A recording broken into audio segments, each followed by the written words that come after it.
Well, hello quilty friends, and welcome back to my channel, and welcome to the introductory video on the honeybee garden sew along.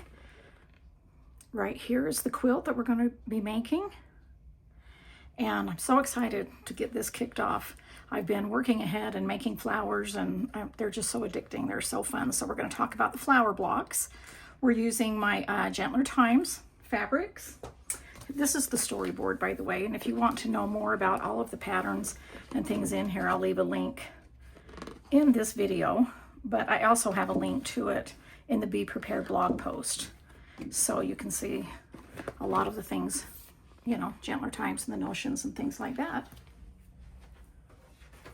Okay, so here's the fabrics right here that we're using for the quilt. All Gentler Times. These are 42 prints right here. And then I've got the backgrounds. I've got things laying out all around me, so I'm back and forth grabbing things. But here's the backgrounds. So we're using, we have 9 different backgrounds in the collection, and we're using 8 of them for the background of the flower blocks. So here's the ones right here. Here, let's just do it like this so you can see. So we have little scrappy backgrounds for the flower blocks, and then this one is for the background in the flying geese that border that go all the way around the quilt, and also the background for the center block, which has the honeycomb.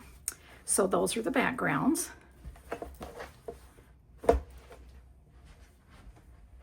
I just thought we'd do a little bit of show and tell before we got started. We're going to talk about you know, just a couple of the flower blocks today, but they're all made the same way. So I'm just going to show you. Here is block 1. I think I've got these in order. There's 22 flower blocks that surround the beehive. Here's block 2. Here's block 3. And here's block 4, and these are the ones that we're doing for week 1 of this video. And like I say, they're all done the same way, but I just broke it up into sections so that you can kind of do it in the sections that I do it, or you can just do them all at once and go back to my blog and see the different tutorials, whichever way you want to do them. So this is block 5. Here's 6. 7, 8. These were all so fun to just do different. I'm just going to move these off so that it doesn't get so tall that you can't see the block anymore. Okay. There's 9, 10, 11, and 12. When I drew these up, I just drew, you know, just a bunch of different varieties of flowers, shapes of flowers, because I wanted this set to really have a lot of different leaf shapes, petal shapes, tops, centers, everything, so that it would be a really, really good set that you can come back to and create all different kinds of flower quilts. Okay, let me see. Now I've lost count. Let's see.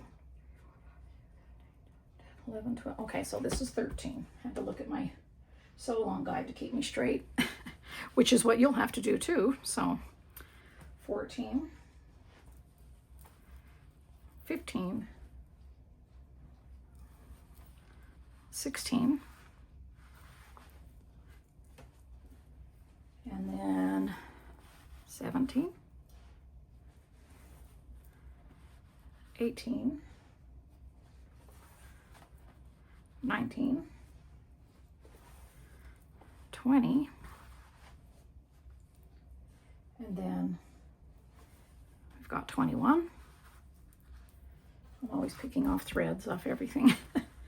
And 22. So there's 22 blocks total. No flowers are alike.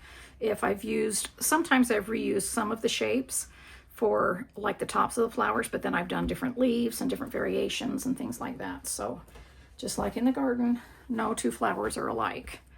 And so let's see, let me take those away. I'll put these back up here just so that we have 1 through 4 sitting right there so that I can refer back to that. Now, so here's the sew along guide that I referred to. Now, I will leave a link. Make sure that you look at the description in this video. Below the video itself, there's always like a sentence or two, the title of the video, and then it says more, or it has 3 little dots or an arrow or something like that. Click on that and it unfolds, I guess is maybe not a good way to describe it, but it kind of shows, it unfolds everything else that I have put, all of the links, the description when I talk and things like that. And so I really give you a lot of information. And so a lot of people I have found don't realize that you can click on that and see all of the description, you know, of the video and links. And so I will have a link to this. I will have a link to my blog, which is where the sew along takes place. I just do a video for week 1 for the introductory. And so you'll need to go back to my blog, which is called Be in My Bonnet. This is my YouTube channel. My blog is a separate thing. And so everything will be detailed on there, except for, you know, the things that I talked about in the video.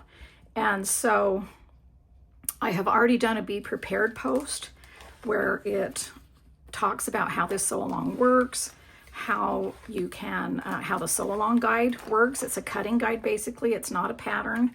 Well, it's sort of a pattern in a way to where in the end it shows you, you know, how to put the measurements, how to put the quilt together and things like that. That's just basic. That's just the setting instructions that we as quilters all know how to put a quilt together. You just need to know the measurements and the blocks and all of that stuff. So that's in the back and then with notes, but it has all of the cutting and each individual block is detailed. See, so you know which shape goes to what, you know what size to cut, you know what size to cut your interfacing.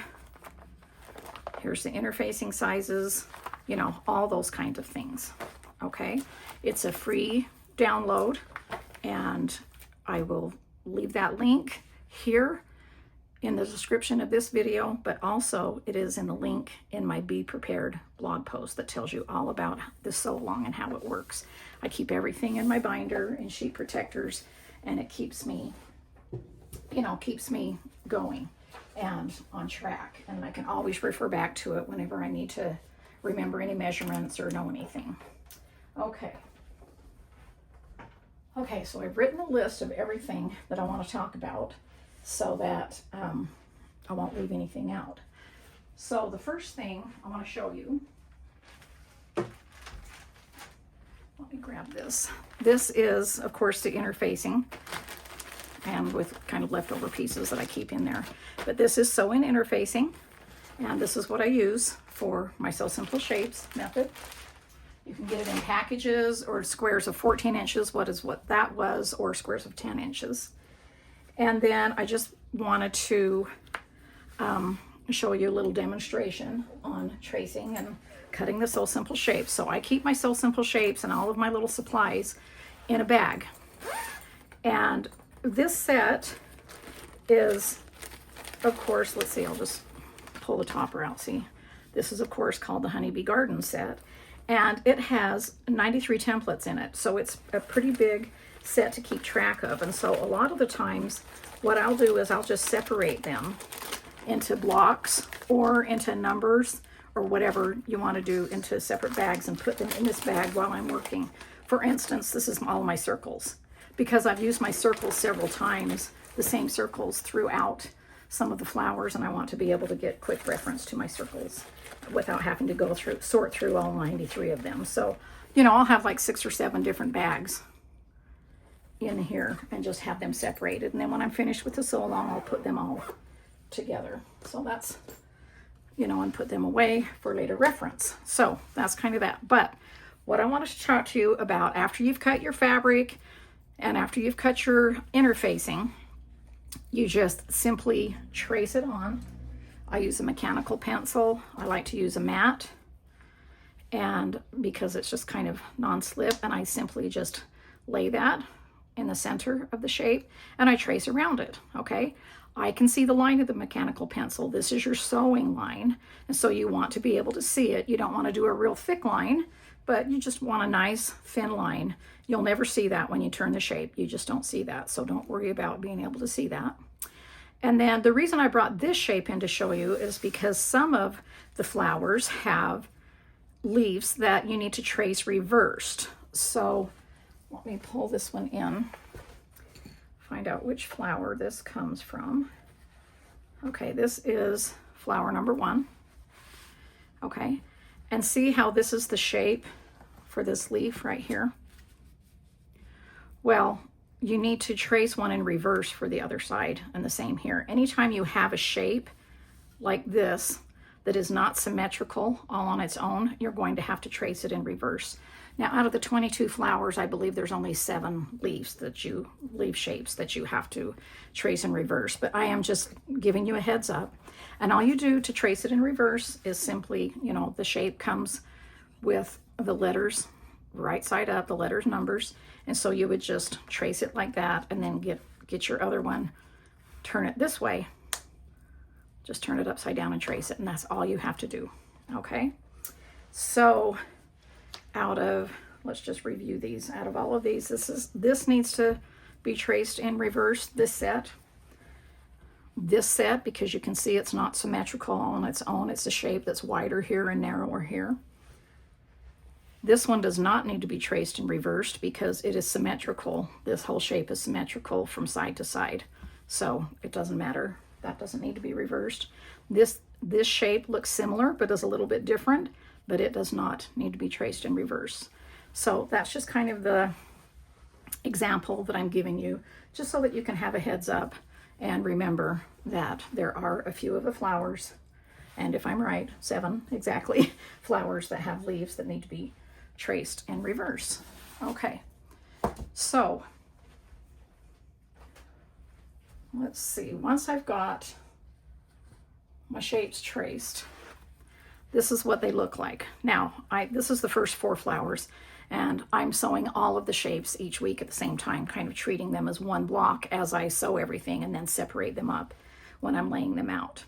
But I saved these 3 pieces so that I could show you what it looks like when they're sewn. You simply just sew on the line, and then I'm going to show you how I trim and shape these as well. And so these are the other pieces. This is what they look like, already pressed and ready to go. You know what, maybe I will, let me grab this design board so that you don't have to look at such a busy background. This is my ironing board. This is my Vintage Advice fabric. I always get asked questions about this fabric on my ironing board, and it's one of my decorator weight prints. I believe this one came out with Mercantile. It's still available. It's like a 60 wide. It's like a lightweight canvas, but that's what I use on my decorator prints to cover my ironing board surfaces and make chair pads and curtains and things like that. But that's what this is, to answer your questions. Okay. So once I have them traced, I just simply put the shape right side traced up so that I can see. And sometimes you can see in the corner I put a little bit of the number on there, and then just because when I pre-cut I did that, I put all of the number 20s in a stack and did that just so I knew what was what. Okay, so I digress. Anyway, so I put the fabric here, okay, and I just right sides up, both of them, and you can line them up like this. These are all lined up. How do I explain this? Sometimes I will, because you can see through this, you can fussy sew. You've heard of fussy cutting, where you cut a certain piece of fabric. Well, when you can see through this interfacing, you can say, oh, I want more flowers in this oval, or I'd like this flower to show, or something like that. So you can shift it over. For instance, here's a good example right here, this circle. I fussy sewed that. The squares were cut of the interfacing, and the fabric the same size, but I kind of moved the interfacing around and made it so that I could sew exactly where I wanted to. Hope that makes sense. So when I begin to sew, let me see if I can show this to you so you can, I just start to sew on the edge, and I sew right on the line, come around and come back around, and then I over sew a little bit by about 1 inch. So I don't back stitch. I don't want to add bulk or anything. I don't back stitch, I just over sew. And I chain piece, meaning I just feed one end to the other. You can see where I came in and went out, and then I'm just coming in on this one, coming in and coming out, and that's what I do. I also shorten my stitch in my sewing machine by about half. Every machine's different, so I can't really tell you a setting to do it on, but I just do small stitches about half the sizes I normally use to piece a quilt. Okay, I just want smaller stitches, and it just helps in the shaping time when you're shaping your shapes to have a little bit tighter stitches. All right. Okay, so I've got those right there. And then I think I've told you everything about sewing. That's all you do. You just sew directly on the line, lift up your presser foot when you need to pivot, go slower on the curves, just like when you're driving. You can go faster when it's straighter, and just when tiny curves, you just need to go slower. And I do like to use some kind of an open-toed foot on my machine so that you can see exactly where the needle goes in to your fabric, so that you can make sure that it's on the line and you're not just guessing as it goes underneath your foot. Hope that makes sense. Okay, so for trimming, I go ahead and just trim about 1/4 inch. It's usually a little bit smaller, but you don't really want it larger than 1/4 inch. And I just trim. I don't like to do as short as 1/8 inch, so kind of, I don't know, in between 1/8 and 1/4, right? And when there's points like this, you can trim a little bit closer, but you don't want to trim right to that point because you don't want to take a chance of clipping into your threads, okay? So I like to use nice sharp scissors for that, and I just trim around. Now I saved these pieces out because I wanted to show you how to clip your seam allowances on some pieces, not all pieces, but some pieces on the seam allowance that you're trimming now will need some clipping, and I'll show you what I mean. This one's an inner curve. This one has cleavage areas, meaning they come into a V or the top of a Y shape. And see, this is an inner curve. I don't need to clip this. It's an outer curve. That's not going to be a problem. I only ever have to clip inner curves and right here. And I'll show you how I do that, or I'll show you at least what it looks like, you know, after I've done it. This does not need any clipping. You just don't need to do that. You just need to simply trim your seam allowance. Okay, I just kind of wanted to show you 3 different instances of these shapes and how I use them. So this one I'll set aside for a minute. The inner curves, what I do is I like to see exactly what I'm doing, so I always use my stitcher readers. I have many sizes with many different, when I say sizes, I mean many different magnifications, and that's all these are. They're not really for reading, they're for stitching and all your different tasks, and I use different ones for different tasks. Now, when you're clipping, you don't want to use these big scissors because you can kind of get out of control, but I like to put my readers on, and I like to use like smaller, pointier scissors like this. And because I have to do it up close, I can't really do it right under the camera, but I'll just clip right here, close to my face here with the stitcher readers so I can explain. So what I did is I clipped these 3 areas right to my sewing line, okay, but not into the sewing line. If by accident you see that you clipped into that thread, before you go to turn it, you know it's going to fray or have a little hole if you have clipped your thread. So before you turn it, just go back over to the machine and go over that a few times with your machine so that you don't have to do a whole piece all over again.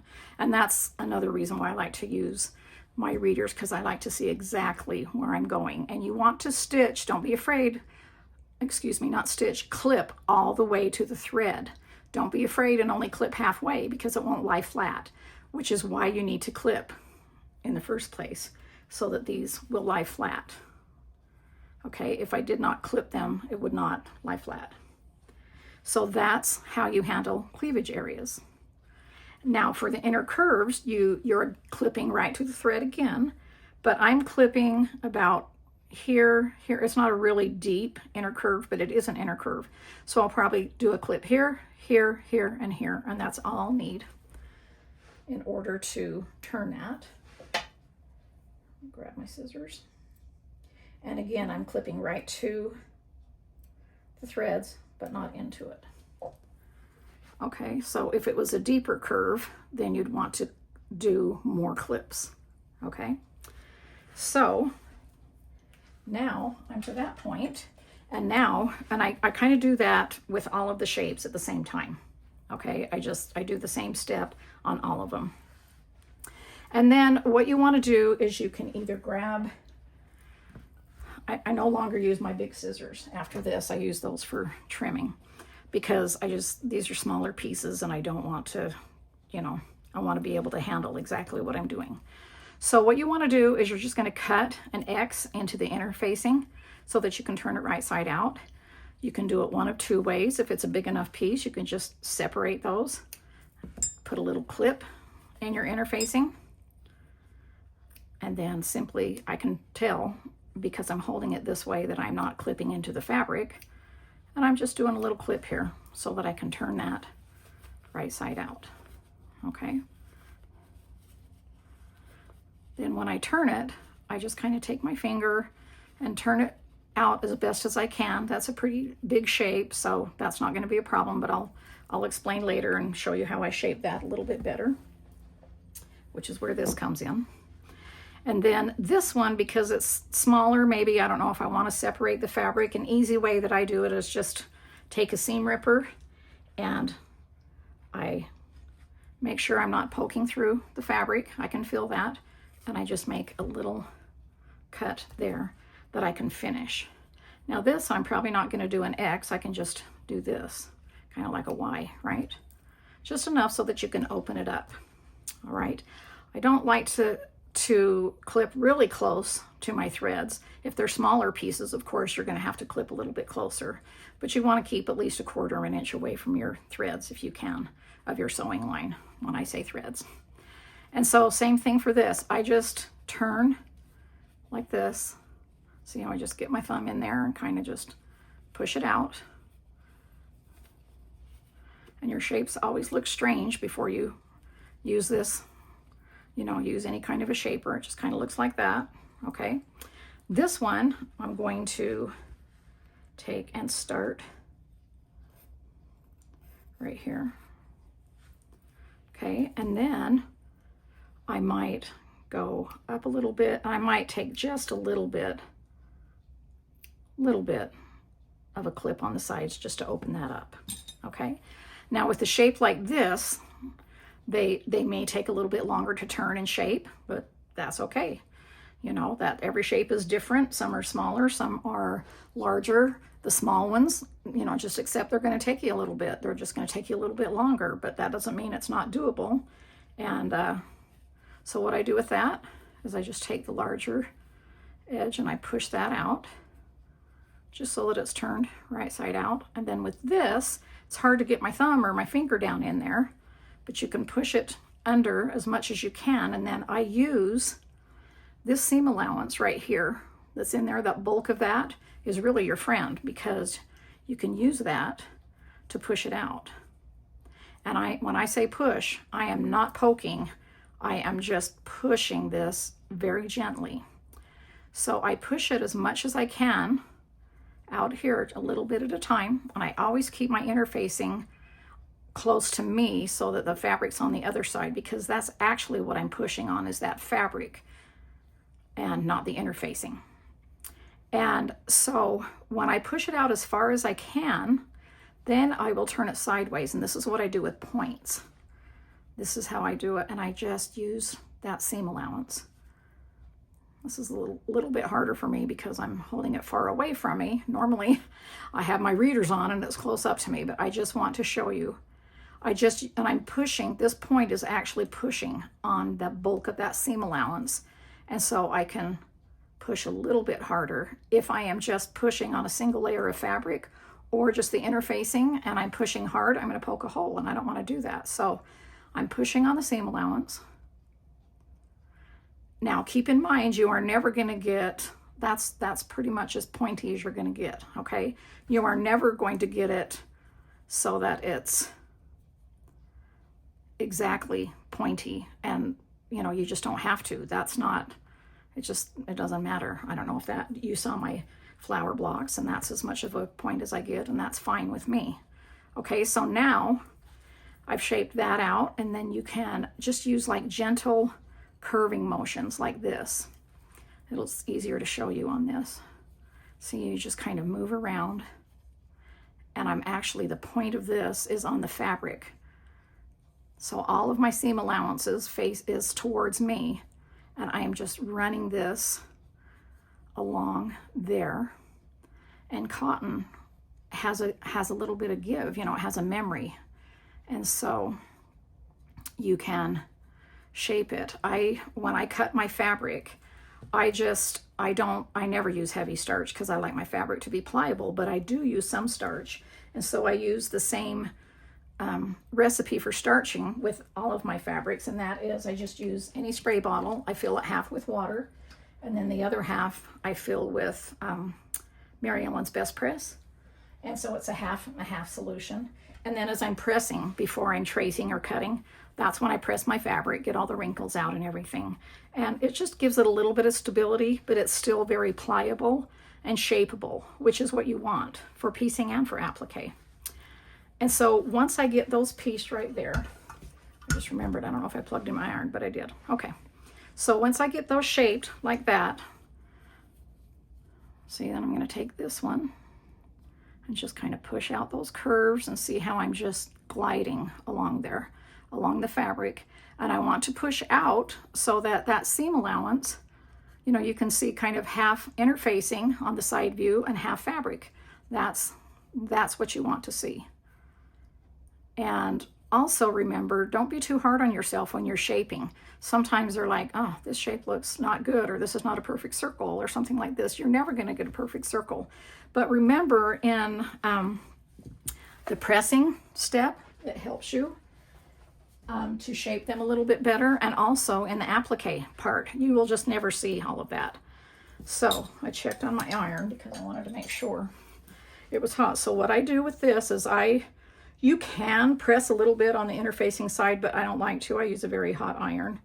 And so I just kind of make sure, kind of roll it out, make sure that the edges are out, and I just start on one end and press it like that. Make sure I leave the iron on for long enough so that it's nice and hot, and then I put a clapper. Okay, and then I do the same thing with this. Now for something like this, I usually will go on top first so that I'm spreading out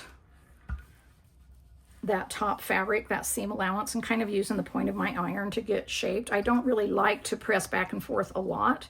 I like to press more than iron, but again, it just depends on the shape. And then I'll just set that there. Sometimes I stack my clappers on top of each other, and you may be able to see that easier on that clapper.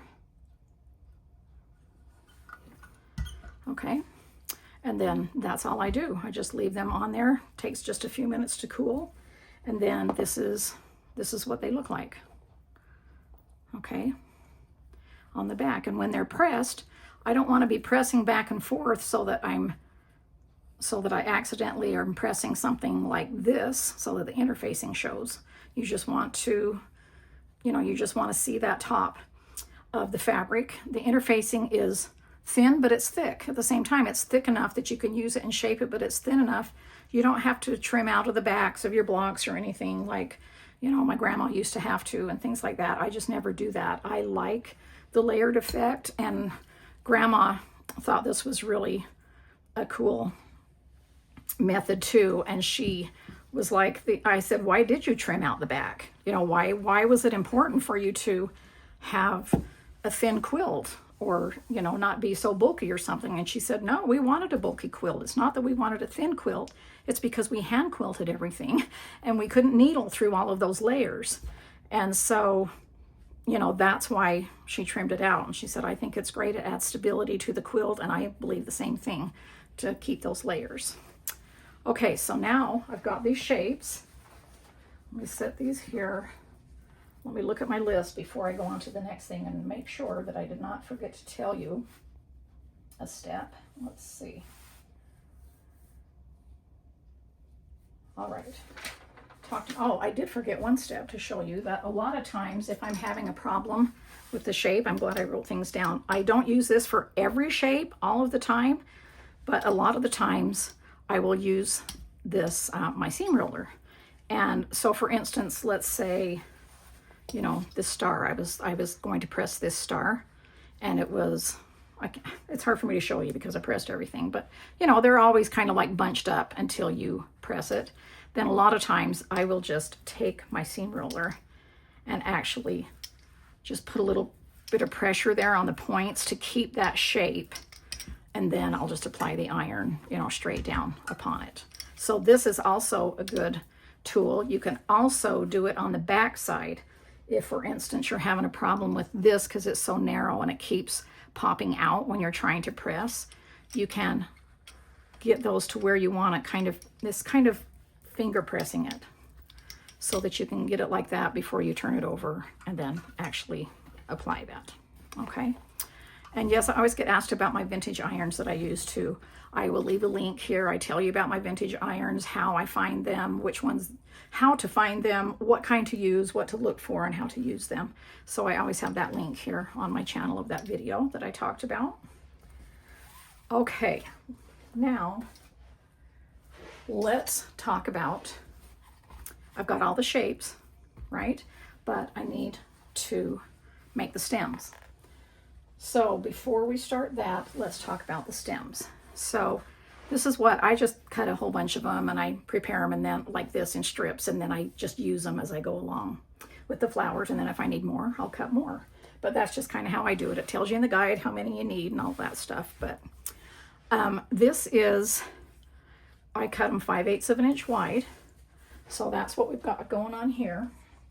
I've got, these are all 1/4 inch stems in this quilt.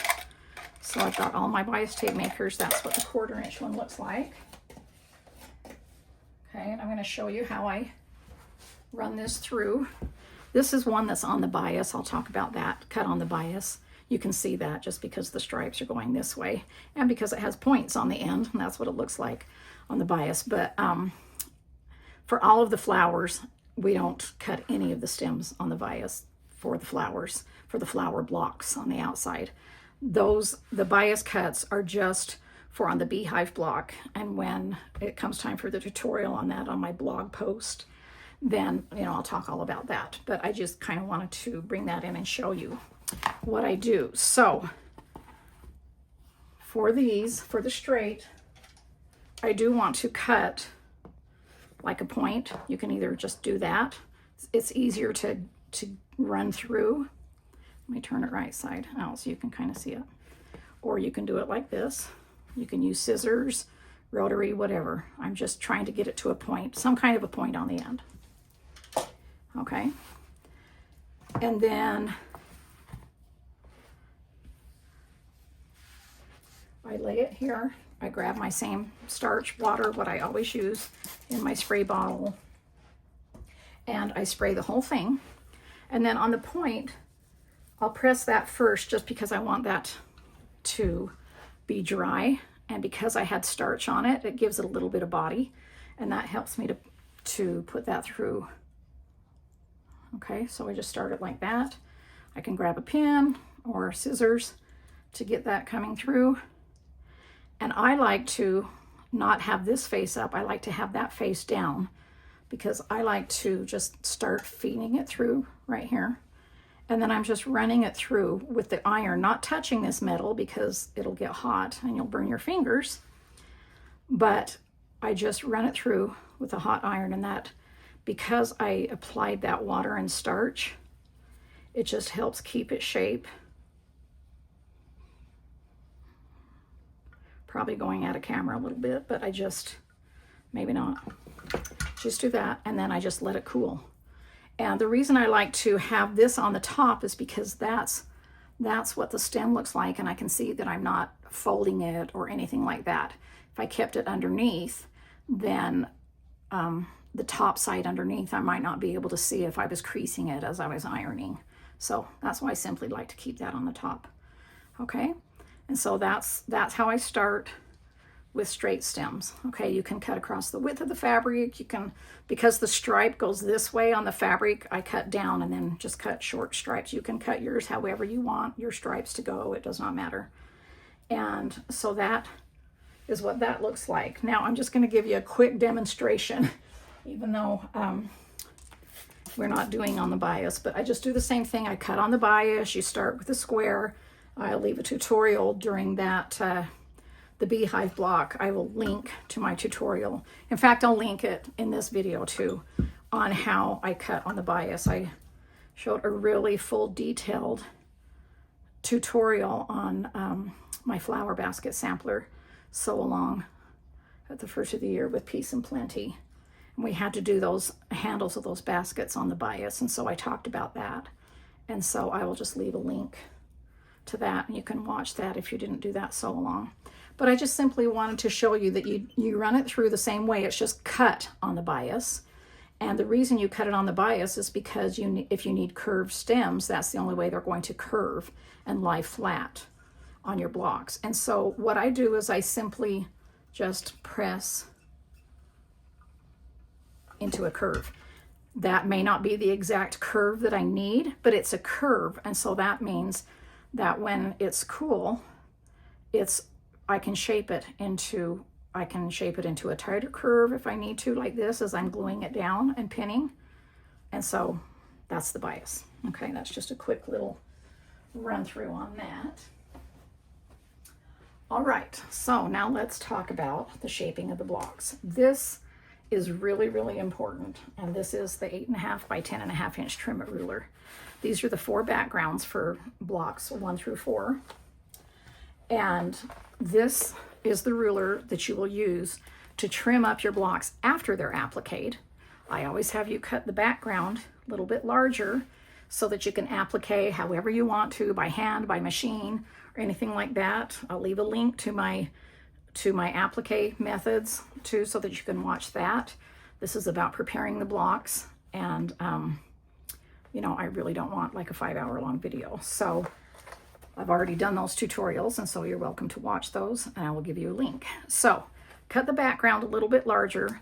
Your block is going to finish, after you've sewn it into the quilt, it's going to finish 8 by 10, which is what this is, 8 inches wide. Within these blue sections are your seam allowance. Okay, so that's why you need to trim it this size, so you've got 1/4 inches all the way around, and then when you sew it into the quilt with your 1/4 inch seam allowance, it's going to be in the window of this ruler. And so that's why this is very important to use for all of your blocks, because it helps you to lay out, and I'll show you what I mean as we're going along. And so let's see, I want to show you how to do a single flower first.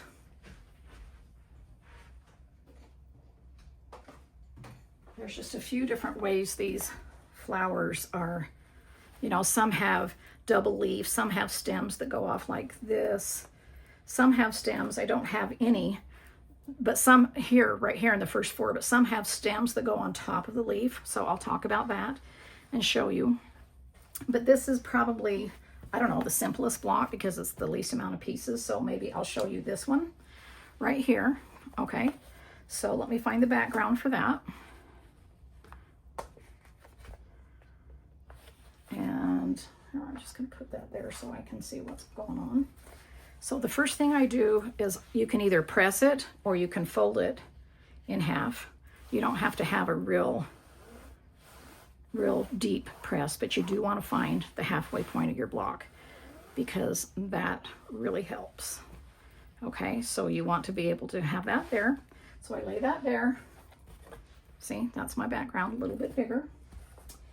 And let me grab the pieces for this one, and this one, this one, and this one. And then I grab a stem, straight stem. And what I do for the ends, because you know, you want to fold this under, you don't want this to be fraying or anything, so you want to fold that under, and then the edge you won't have to fold under here because it goes under the flower. So what I do here is you can either just turn it under like this by about 1/4 inch and press it, or you can do it with your fingers. And then I simply grab my glue, and this is Sue glue, and put a little dot, and just so it stays under. Okay, so, all right, let me look at my notes. I want to make sure I'm not just skipping. You know, sometimes when I do this over and over again, I just do things without even thinking, and I don't want to skip over a step. All right, did that. All right, so all of these flowers, just so that you know, are 8.5 inches tall, okay? No matter how big the flowers are, meaning how big the tops are, different shapes.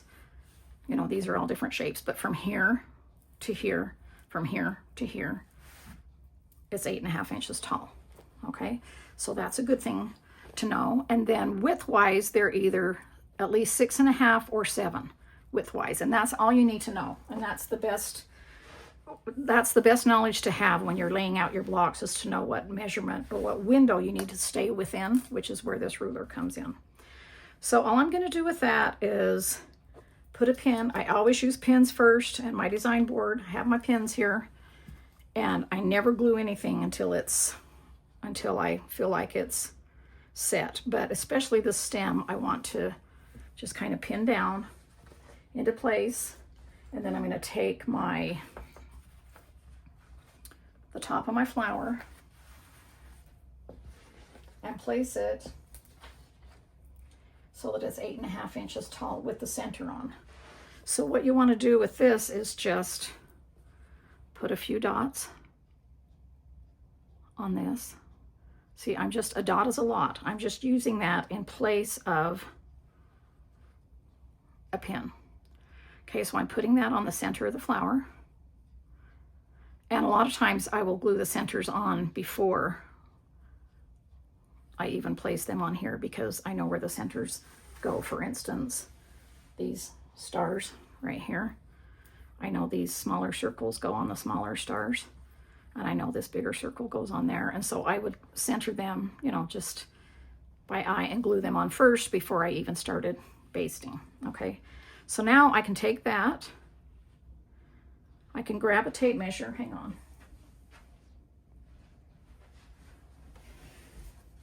Okay, that's something I didn't pull right in.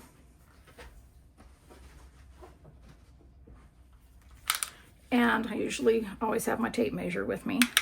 And then I can lay this here and just measure 8.5, because I know that's how tall that flower is. So now here's my 8.5 down here. So I know that I need to bring this flower down. The top of that flower is right there. I put it on the center. Then I can just kind of lift this up,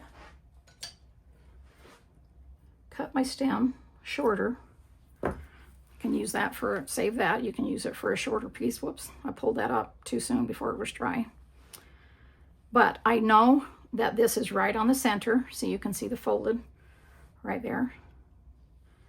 And then what I do with this is I put a few dots just right along that crease line. Now this is what I do when I have just a center stemmed flower, where I don't have to tuck stems underneath on the sides. Meaning like this. See, these I have to tuck underneath, and so I have to pin this first and then put those under and then glue it down. I'll show you that. So I have that there. Then I'm going to make sure this is straight. I can always re-glue this. That's what I love about this glue, is it is repositional. it won't, once it dries, it's going to stay into place. But if you have found that something's a little bit crooked, you can pull it off if you need to. And, you know, just gently pull it off. I try not to leave my lid off so that it doesn't dry up. And then I go back, sorry, usually doesn't take me this long, but I'm just trying to remember everything. Go back once my stem is down, put this up there on the 8.5 point. I know where that goes, and so then I pin it. Okay, so that is pinned into place. I know that this is in the center and that's in the center. Okay, then here's my 2 leaves, and all I have to do with that is just decide where I want them. I don't overlap into the stem. I don't put them under the stem. I just put them to the stem. So you can look at your flower and decide if you want it, if you want your leaves up high. You know, there's about 1 inch here. And, you know, there's, I would say, probably about 1.5 inches, 1 3/4 inches there. But that doesn't matter how high or low they are, as long as they're just kind of as even as they can across. So I would just lay them like that. And actually, because I cut this straight, these lines on here helps me have a guide. So if I could lay that there, I kind of just lay them right there. And then I want to make sure that this is about 6.5, no more than 7. This is exactly 7. I may want it, let's see, what was this original one? It was like 6 3/4. So you can just tuck it in just a little teeny bit if you want to. Okay. Now this is where I normally would have had this glued on at this point, because that's exactly where I wanted my flower. I just didn't take the time to do that. But this is where I'll take my ruler, lay it on here. This center line lines up with the stem, right down the center of the stem, and then I can see through these lines, and it gives me a guide if this is centered or if one leaf is really weird. You know, you don't have to get them exactly centered. It's never going to be perfect, but this is just your guide to help you to know that you're not going to be cutting off your leaves. If you set them like this, if you set these leaves straight across here, you're going to be cutting those off. And then, you know, they're going to be going right over your seam allowance right there, and you don't want that. So that's just why these rulers really help. Okay, so that's what you want to do. Once you get it set with the rulers, I'm always putting this on and off just to kind of help me, and then I simply have everything pinned. Like I show you, I like to put more than 1 pin in just so that it doesn't pivot and move out of place. And then I simply just, about 1/4 inch in, I'll just glue right there and just put little daubs of glue that I want to, you know, take place of a pin. Now, if you don't want to use the glue, you don't have to. You could pin if you wanted to, but I like to bunch up my blocks when I'm appliquing, meaning because they're big, I like to be able to roll them up in my hand or things like that so that I can either hand applique or machine applique how I want to. And so I don't like to have pins in there poking into me. And so that's why I simply use this glue. It's fine. It doesn't show through the fabric. You just don't want to use a ton of it. It's just fine. And then that's all ready for applique. Okay, and then it turns into what this block looks like right now. Okay, it's all ready for applique. So you can't see anything on the back. And then you can applique in the method that you'd like. This one, see, I come into the stem a little bit. I usually go right beside it, but I think that's fine as long as it's symmetrical on both sides. I don't know. And so you can use your favorite method of applique. At this point, I like to match my threads to my appliques, not the background. So even if you are going to hand applique, again, I'll leave that link. If you're going to hand applique, it's just a traditional applique stitch. I would be using the green thread to match that. And then you just do your hand applique. If you want a machine applique, you're still going to use the green thread to match this, but you don't have to put that in your bobbin. You can keep like your off-white or cream colored or your basic stitching thread that you put in your bobbin, because only the top's going to show. And then you want to match that and match that. So I like to save my applique all the way to the end, and then I'll put green in my machine if I'm doing machine applique. Then I put green, and then I just do all the parts with green. I'll use a darker green here, and on the stems, I would just go around here. And so you can just do a tiny little zigzag, like I showed you in my tutorial that I'm linking to. Or you really could just do like a top stitch of the green if you wanted to, and go in about a 1/16 of an inch on the edge, just with matching thread. And when it's all quilted and everything, you will never ever see that. It's amazing. It's just, I do not think that machine appliquing anything loses the integrity of the block or the quilt. It just depends on how much handwork you like to do. It's a personal choice. It does not make a difference in the looks of the quilt as far as I'm concerned. And so that's what you do with a single flower block. But I wanted to just explain what I do. Let me pull this one here. So at this point, when you're laying out this, if you've got this long stem, I just have pins in it right here. And I'll put a pin at the top of the stem here after I've arranged all of these flowers. And I use my ruler to just lay everything out how I want to. Maybe not the leaves at this point, but I could do this so that I know exactly where I need to go. And then I'll take this stem and I will tuck it under the flower by about 1/4 of an inch, put a pin in it. So see, that's the stem. And then I can see from the center stem that I can just in the middle, I just trim that like that. And then I would do that, this one may be long enough. I would do that here too. It's a little short, but you know what I mean. This needs to tuck under here. And then you just trim it this way. Okay, so you're seeing the top view, but this is actually tucked under there. So once I have these here, I will glue these down, lifting this up. This is glued down so I can't, but I would lift this up, pin it here, glue these down, and then I know now I can glue down my center stem. So I hope that makes sense. That's what I do. That's why I like to work with lengths of stems, so I can just trim them down to what I need to as I'm going along. Now, not on any of these first 4 blocks. Let me grab one here. I think this is actually block number 22. This is the last one.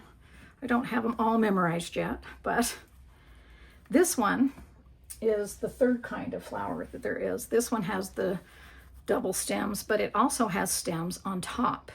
All right. So what I do with that is I simply, grab my stems and do the same thing as I glue underneath. Okay. I fold under, glue underneath, and I will just put it, I will lay my leaves out. Everything's pinned.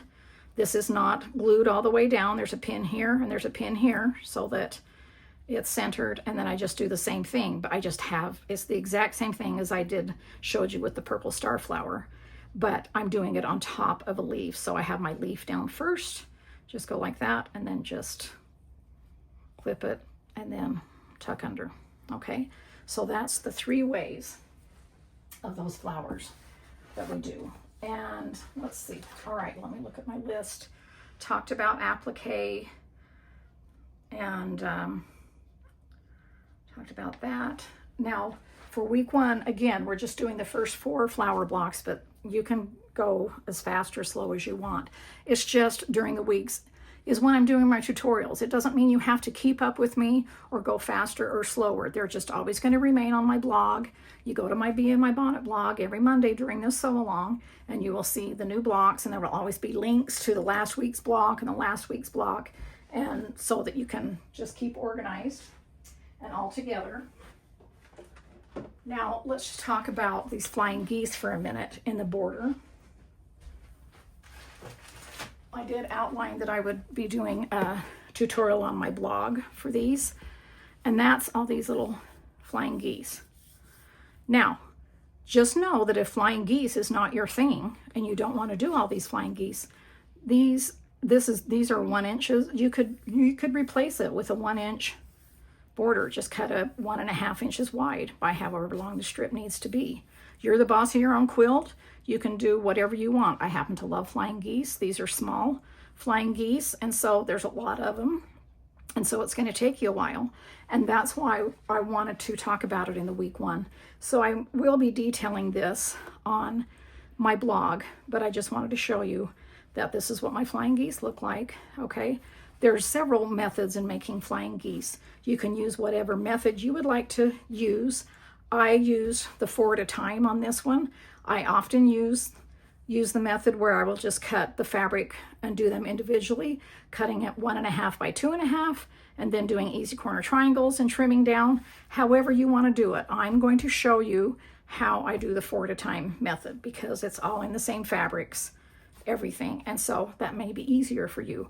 But just know you can do whatever method you would like to do. I'm just going to show you what I did for this quilt, okay? And so that is the introductory video. I hope you've enjoyed it. I hope that I have helped to encourage you to be excited about making this quilt. It's really been fun. I have worked ahead and done these flowers ahead of time, and they're just so addicting. And okay, let me look at this note, make sure. Okay, just want to make sure, please, to remind you to read the description tutorial. Click on it so that the whole description unfolds and you can see all the links and everything that I'm talking about. Please know that this is the only video that I'm doing for this sew along. I always do it for week one, and then every week is on my blog. This is not my blog. This is my YouTube channel. My blog is called Bee in My Bonnet. I always have a link to my blog here in the video description so you know exactly where to go. And I will just show you the tutorials week by week. Just relax, have fun with it.